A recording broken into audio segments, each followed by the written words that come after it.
معانا الأسبوع ده علب التخزين من تابروير. علب التخزين تتميز إنها بتمنع الرطوبة والسوس والنمل. زي ما انتوا شايفين هنا تقدروا تخزنوا حاجات مختلفة ما بين رز، سكر، شوفان، مكسرات، مكرونة، زي ما انت عايزة. كل حاجة بتخزنيها تبقي ضامنة انه لا سوس ولا نمل ولا رطوبة هيصيبوا الخزين بتاعك. هنا زي ما انتوا شايفين في مكان عشان تقدري تشوفي الكمية اللي فاضلة عندك.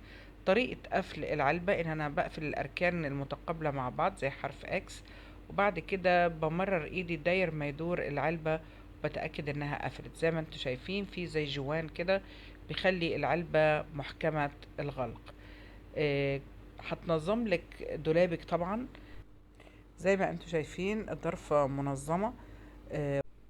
وهنا بقول تابروير وفرت لي زمان ومكان ومال.